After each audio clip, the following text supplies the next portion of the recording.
Olá, meus irmãos, a paz do Senhor nosso Deus, que Deus abençoe todos vocês com ricas bênçãos dos céus. Mais uma vez aqui estou para transmitir mais um pouco da palavra do nosso Deus. Um versículo na Bíblia que se encontra na carta que Paulo escreve aos Romanos, capítulo 5, versículo 20, que diz: aonde abundou o pecado, superabundou a graça. Nós sabemos que o significado de graça é um favor imerecido. Nós não merecíamos a salvação, mas pela graça do Senhor, pelo seu infinito amor, nós alcançamos a salvação, aceitando a Jesus como Senhor e Salvador da nossa vida. Louvado seja o nome de Jesus.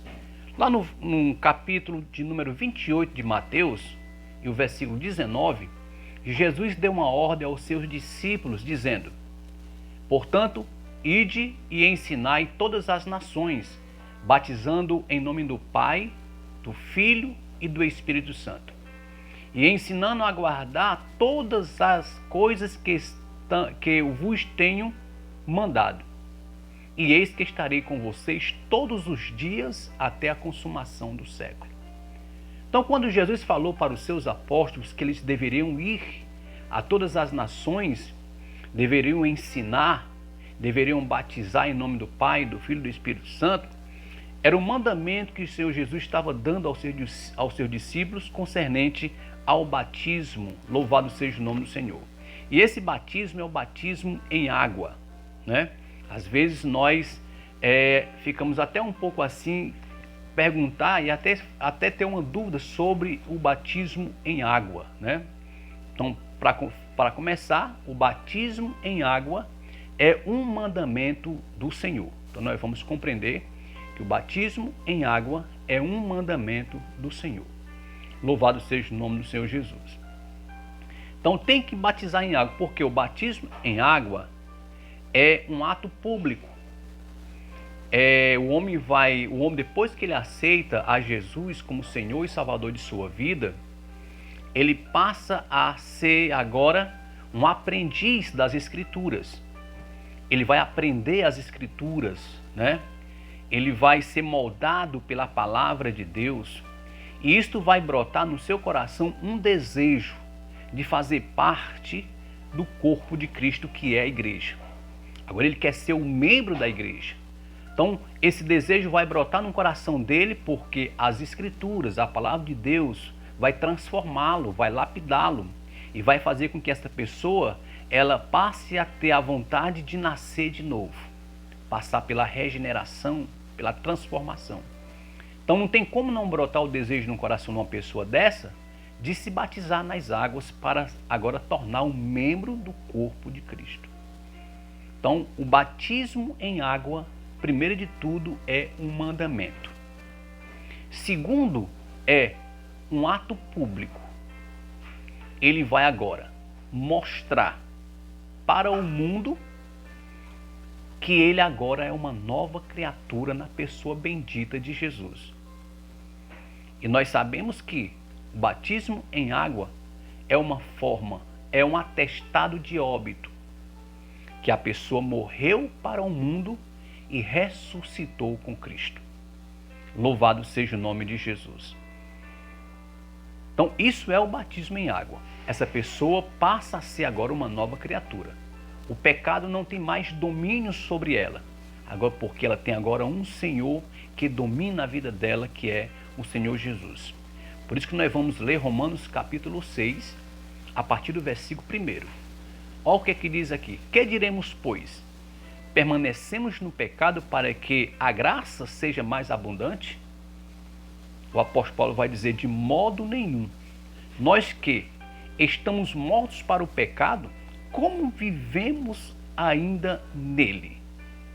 Então o apóstolo Paulo está dizendo: não tem como uma pessoa que nasceu de novo viver no pecado. Agora ele anda agora em novidade de vida, ele é uma nova criatura. O apóstolo Paulo, escrevendo ainda na segunda carta aos Coríntios, capítulo 5, versículo 17, ele diz: se alguém está em Cristo, nova criatura é. As coisas velhas passaram, eis que tudo se fez novo. Louvado seja o nome de Jesus. Então Jesus deixou isso registrado para os seus apóstolos. Ide e ensinai a todas as nações, batizando em nome do Pai, do Filho e do Espírito Santo.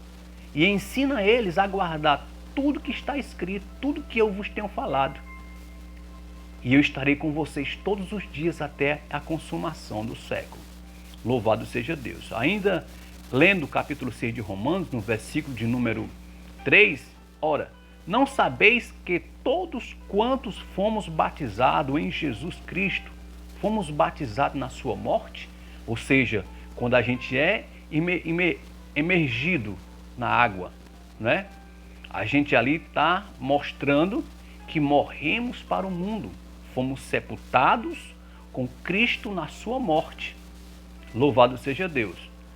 Versículo 4, de sorte que fomos sepultados com ele pelo batismo na morte, para que como Cristo ressuscitou dos mortos pela glória do Pai, assim andemos nós também em novidade de vida. Ou seja, quando nós fomos imergidos na água, nós fomos ali batizados na morte do Senhor Jesus, fomos sepultados com o Senhor Jesus ali, na sua morte, mas quando nós surgimos da água, nós agora somos uma nova criatura, nós ressuscitamos com Cristo. Por isso que o apóstolo Paulo ele vai dizer, lá na carta aos Colossenses, capítulo número 3, se vós já ressuscitaste com Cristo, buscai as coisas que são lá de cima, onde Cristo está sentado à destra de Deus. Pensai nas coisas que são do alto e não nas que são da terra, porque vós já morrestes e a vossa vida está escondida com Cristo em Deus. Louvado seja o nome do Senhor. Ainda falando do batismo nas águas. Louvado seja o nome do Senhor. Então nós temos que andar agora em novidade de vida. Nós somos uma nova criatura, nós somos agora pessoas que nasceram de novo. Louvado seja Deus. Versículo de número 5. Porque se fomos plantados juntamente com ele na semelhança da sua morte, também o seremos na da sua ressurreição. Louvado seja Deus. Sabendo isto, que o nosso velho homem foi com ele crucificado, para que o corpo do pecado seja desfeito, a fim de que não vivamos mais para o pecado. Pronto, o apóstolo Paulo está ensinando à igreja de Roma o verdadeiro significado do batismo nas águas. Louvado seja o nome do Senhor. Ora, se já morremos com Cristo, versículo de número 8, se já morremos com Cristo, cremos que também com ele viveremos. Louvado seja Deus. Sabendo que, havendo Cristo ressuscitado dos mortos, já não morre. A morte não mais terá domínio sobre ele, porque Jesus venceu a morte por nós. E a prova disso, quando ele ressurgiu, quando ele ressuscitou. Não reine, portanto, o pecado em vosso corpo mortal, para lhes obedecerdes às suas concupiscências. Nem tampouco apresentei os vossos membros ao pecado por instrumento de iniquidade, mas apresentai-vos a Deus como vivos dentre os mortos, e os vossos membros a Deus, instrumento de justiça. Louvado seja o nome do Senhor. Versículo 14. Porque o pecado não terá domínio sobre vós, pois não estáis debaixo da lei, mas agora estamos debaixo da graça. Louvado seja o nome do Senhor, porque aonde abundou o pecado, superabundou a graça do Senhor. Que nós possamos entender que nós não estamos mais debaixo da lei, não somos mais escravos da lei, nós estamos agora debaixo da graça do Senhor. Nós temos um Senhor agora, nós temos um Deus, nós nascemos de novo, somos novas criaturas. Então o verdadeiro significado do batismo, primeiro, porque é um mandamento do Senhor. E segundo, é uma prova viva de que nós morremos para o mundo e ressuscitamos com Cristo. Louvado seja Deus. que esta palavra possa ter te ajudado a compreender o verdadeiro significado do batismo em águas. Que Deus abençoe todos vocês em nome do Senhor Jesus.